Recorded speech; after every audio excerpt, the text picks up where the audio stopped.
Welcome to the latest in the Disruptor series from the Full FX in association with LMAX Group. As always, I'm delighted to be joined by David Mercer, CEO of LMAX Group. David, love to see you. Good to see you, Colin. It's been a while since we've done one of these, actually. Last time I think we sat in this room, actually you didn't have this lovely desk, but last time we sat in this room... That's success. It is.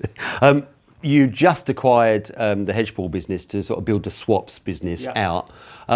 What progresses have you seen on that? So look, that's a big strategic initiative for us. We're trying to overall complete our FX offering. Yeah. I think, and you know this, real estate and connectivity is precious at all the major players, at all the financial institutions.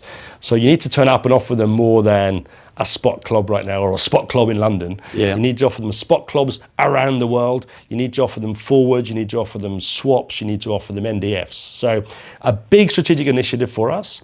I think the swap market itself has still a long way to go in terms of development. Oh yes, it's mostly periodic, and I'm not going to say that we have developed an intraday swap model right now, but most of our flow is month end. I think we're moving towards doing some more periodic fixes. We're building out the RFQ model right now. I think the starting point for that will be buy side, sort of matching buy side, and then bringing in sort of more of the FI liquidity after that.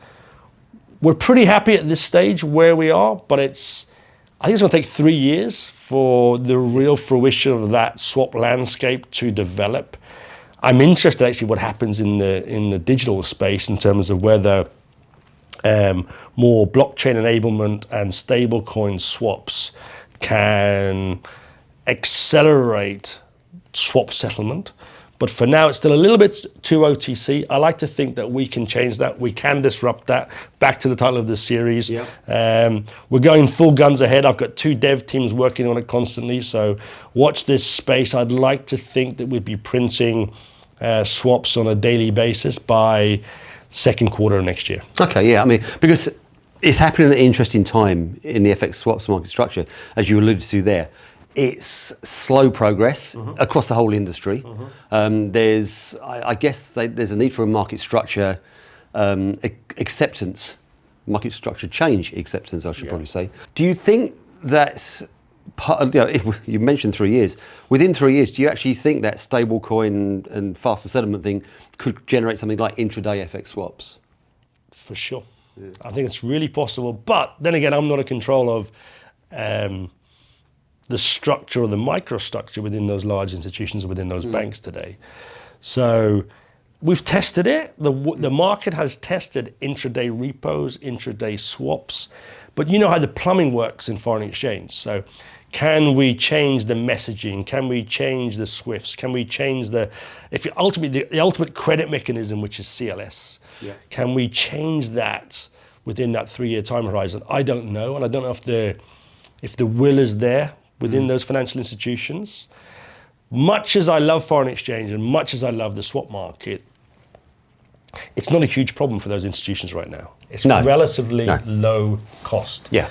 So when they're focusing on things right now, when they're looking at the blockchain enablement, are they thinking, let's fix swaps? I'm not sure it's a big enough problem for them right now. Yeah. So just to put that more succinctly, within a 3-year time horizon, the likelihood is we'll still be doing Tom-Next swaps. I think it'll be more efficient. I think it'll be more electronified than it is today. I'd like to think that LMAX will be leading that electronification and that more efficient electronic market and a more efficient way of dealing that and a more inclusive way of dealing swaps.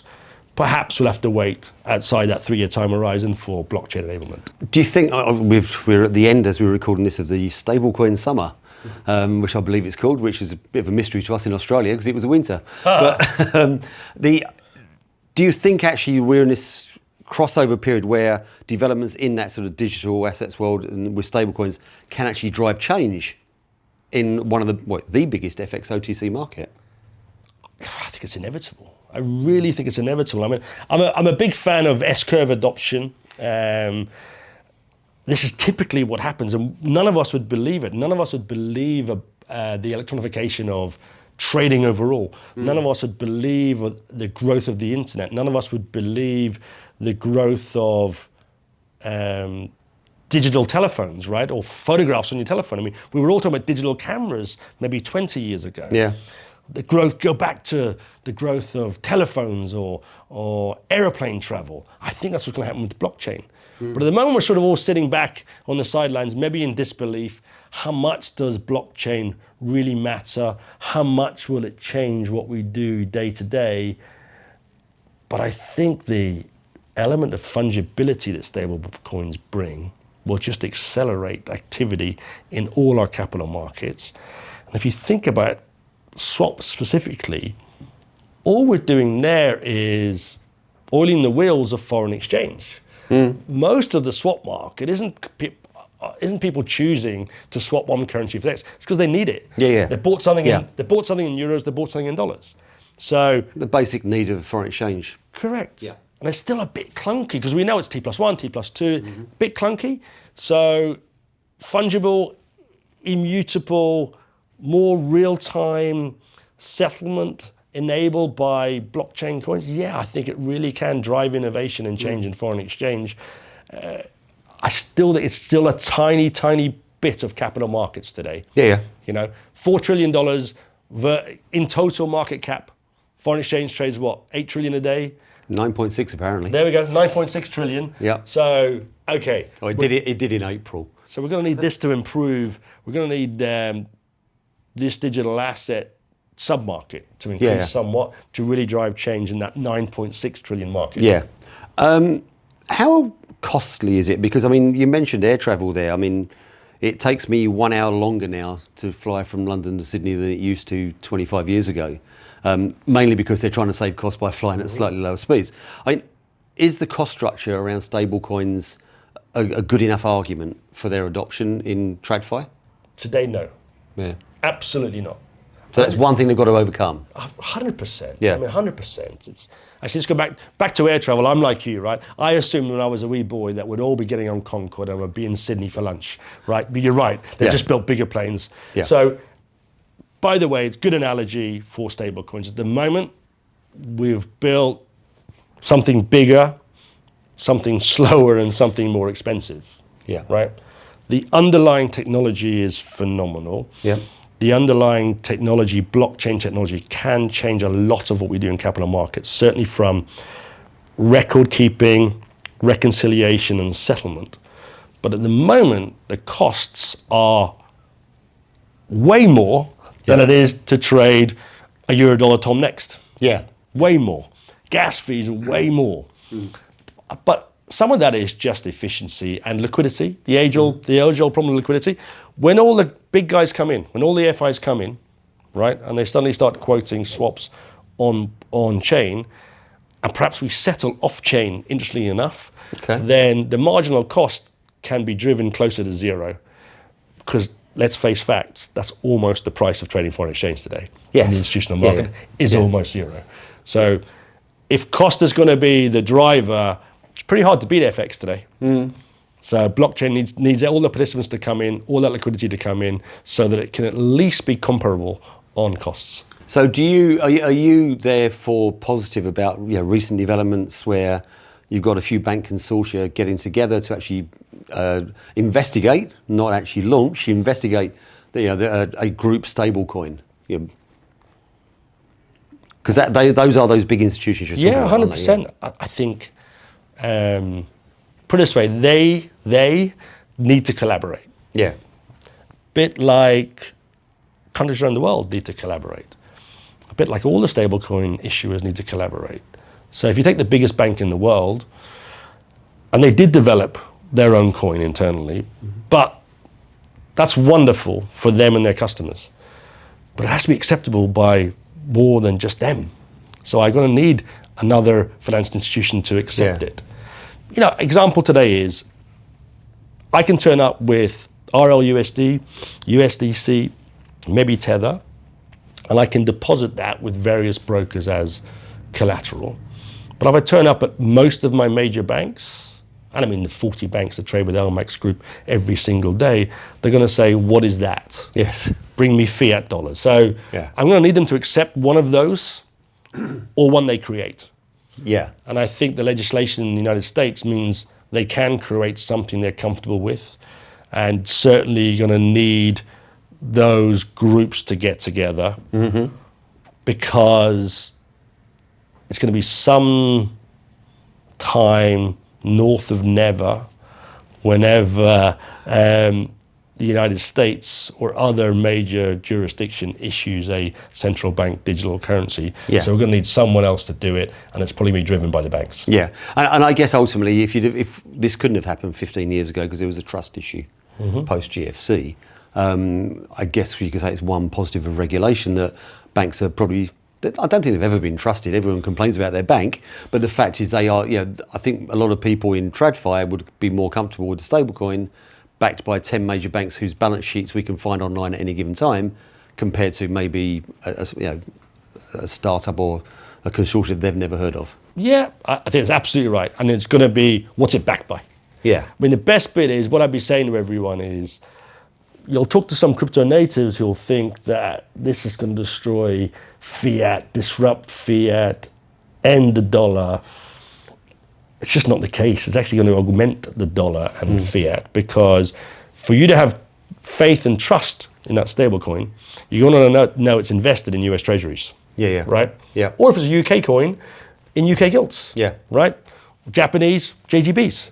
That's what you're going to, so basically it's going to feed TradFi. Yes. So I think it's inevitable right now that these will be developed, and again, driven probably by the customers. If you think of the biggest buy-side customers in the world, they're just going to want to move between Bitcoin and S&P, right? Bitcoin and Vodafone or Apple or Google or Alphabet or Meta or whatever it is. And they're going to need something to move quickly between that. And they're going to say, hey, can I do that in this digital currency, which is Bank A coin? Yeah. Bank B, will you take Bank A coin so that I can move my S&P position into Bitcoin? I think that's going to be the driver. Yeah.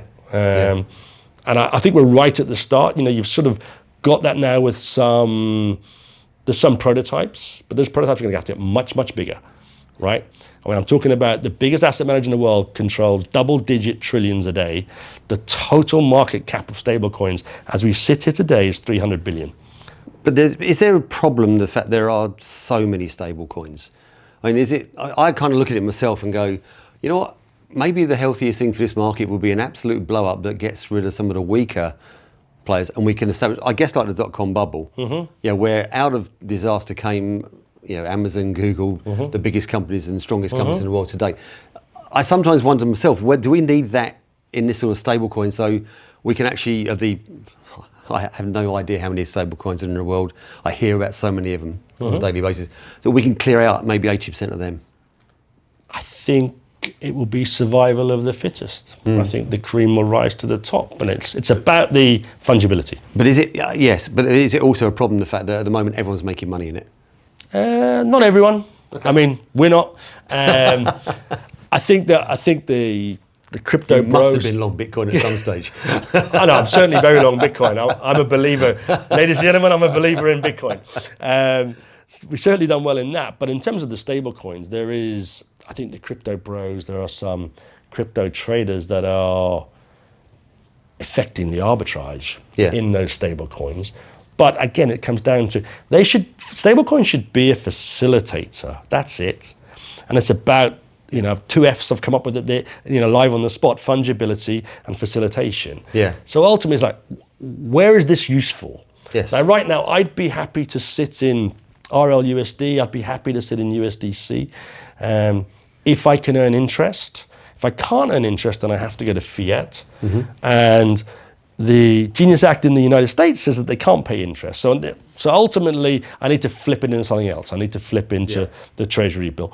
But maybe I can buy the money market funds that do pay me interest. So the long tail of stable coins, they may not make the cut, or they might find a market for them, which is amongst other brokers or in other digital asset venues. But I think when you're looking at the market you and I are familiar with, when I look at the institutional market that we inhabit as LMAX Group and LMAX Digital and LMAX Exchange, we're going to be talking about a handful at the very most.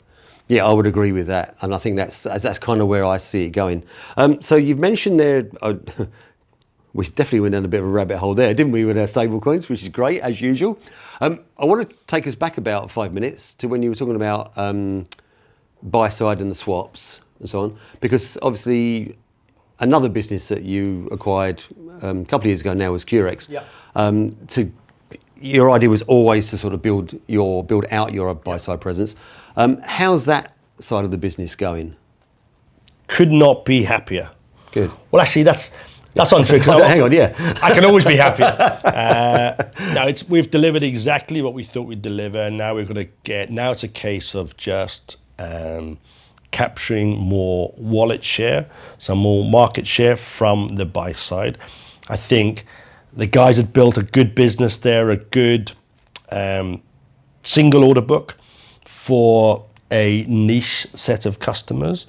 I think what we've done is we have rationalized that. We have moved it on to LMAX Group exchange technology. We've been able to open up many more liquidity pools.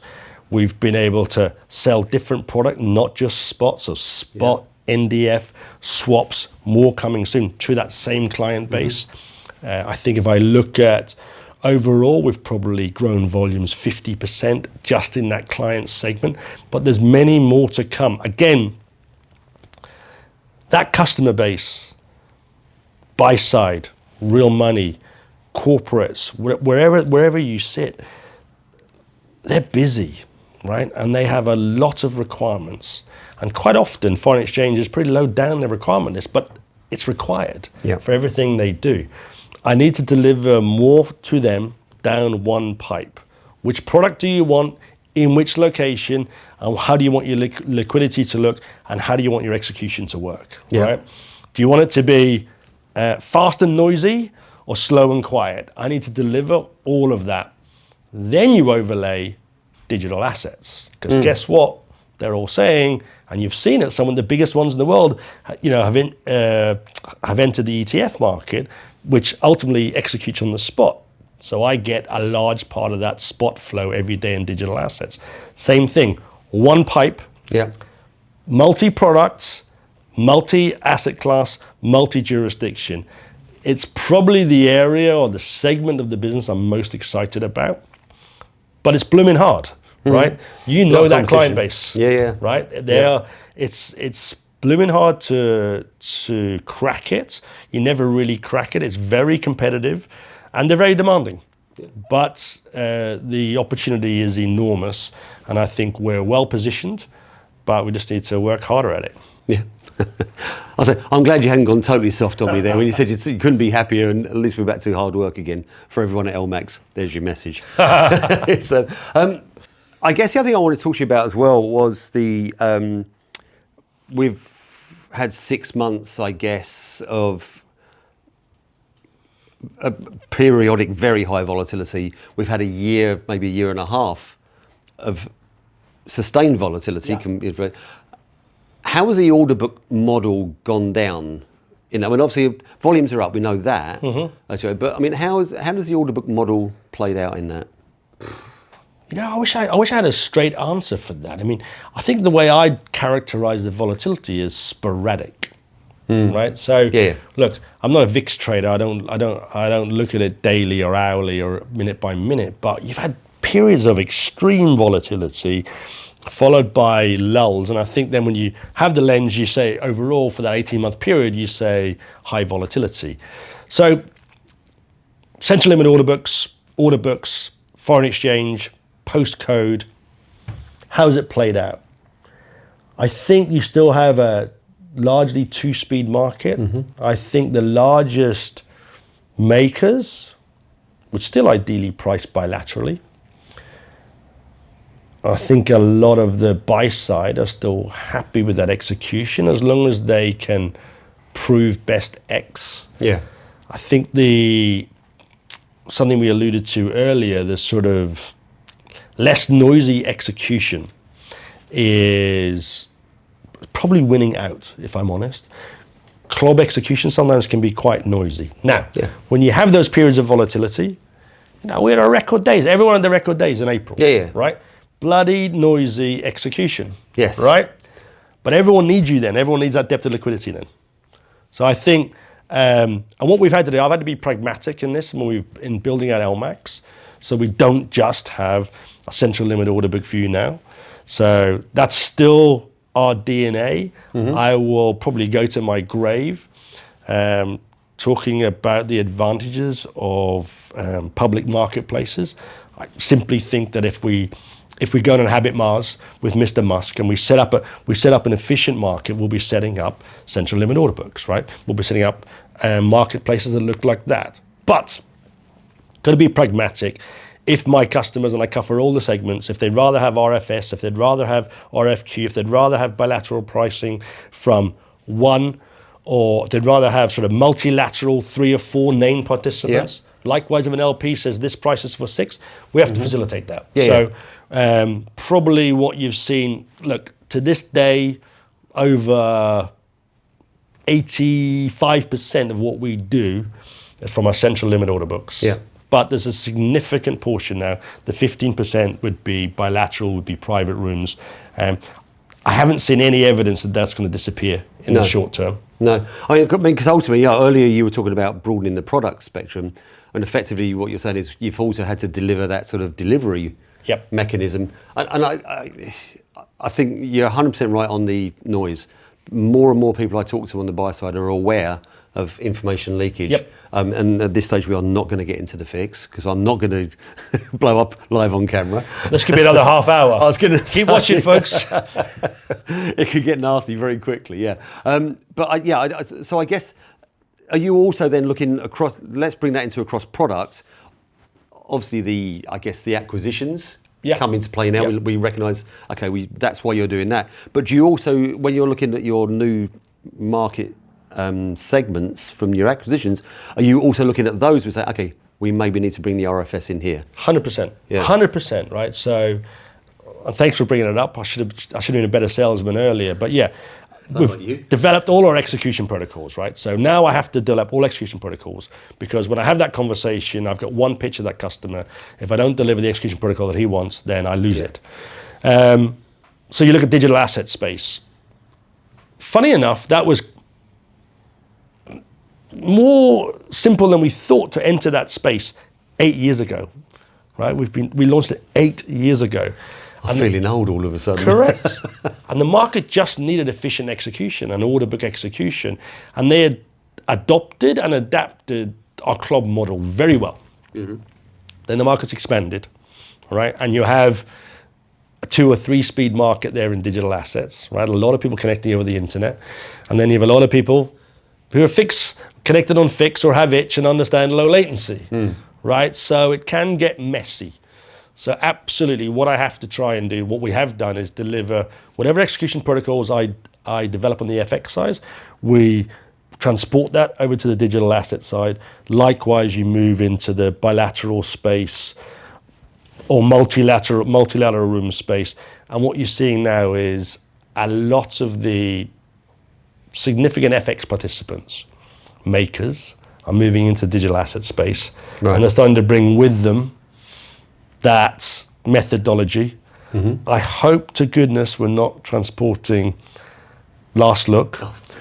But you're trying to trigger me, aren't you? but certainly there are more bilateral pools of liquidity. Yeah. I need to deliver very simple. I'm trying to build a business out here.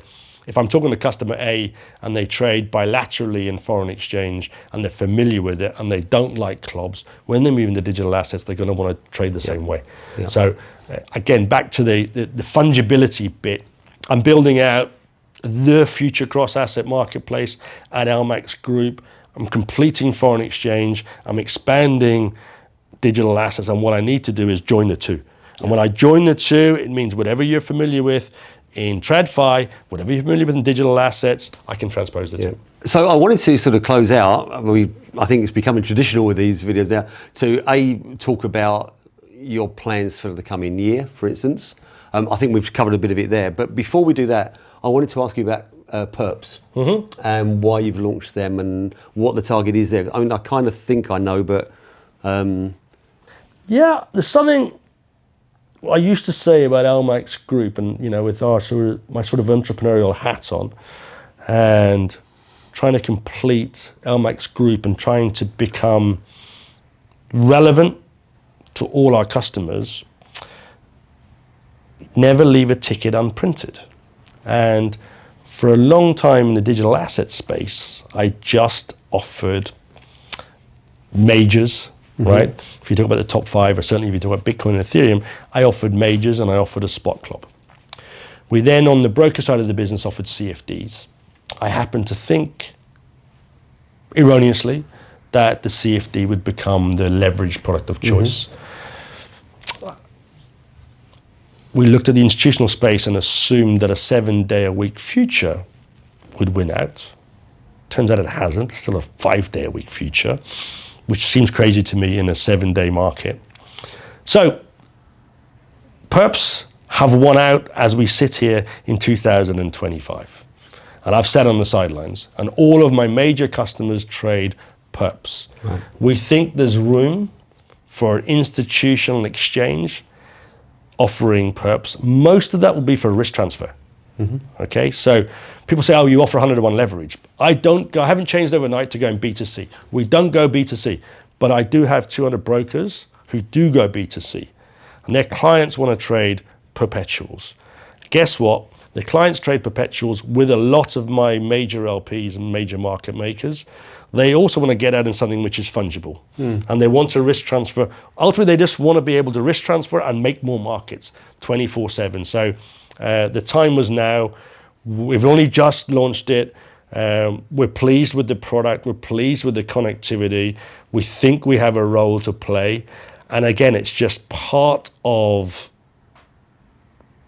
LMAX Group and us filling in the matrix, which is the complete cross-asset marketplace. Yeah, and ultimately, I guess it's another one of your mantras over the years has been, flexibility and the ability to actually develop and launch products quickly, which I guess this has kind of highlighted that that's still the ethos. Absolutely. I mean, we've got a... Because it's a lot bigger outside this room than it was when I first walked in here. That's all I'm saying. It's scary, isn't it? No. So we've got to evolve, right? You evolve or die. And I mean, the market's moving so rapidly. If what I was talking about, when we first started talking about LMAX, 15 years ago, I don't think I'd be here anymore, right? We only did spot clubs then. Yeah. Look at what we do now, and you move. Digital assets are now about 50% of my business, and non-spot is probably now about 30% of my business. I think that's going to increase. So we've got lots and lots of new product coming up. You've got the perps. Too much to talk about today, but perps. We have custody hub. We have kiosk. We have completion of the FX offering through smart order routers. Future acquisitions down the line. We should have a lot of organic growth, but maybe some more inorganic growth. I've got to complete the offering. We've got to stay relevant to the customer base. We've got to stay relevant in the marketplace. It's a really exciting thing to do. Bloody tough, but if it wasn't tough, I guess everyone would be doing it. But yeah, we think 2026 to 28 should be a very exciting phase for LMAX Group. Well, I wish you luck, and I'll enjoy documenting it with you, and hopefully, you get the odd one wrong, so I can, just have a poke every now and again. Well, you have to, but even that was a Buffett used to say. I mean, you get out of 10, you're going to get 3 bang wrong, and 3 average, and then 3 to 4 you hope to get right. So yeah. I look forward to getting only 30% wrong. Yes, but there's a lot of traders will settle for that one. Yeah. As always, thanks for your time, David. Great to talk to you again. Thanks everyone for watching, and we will be back again very soon.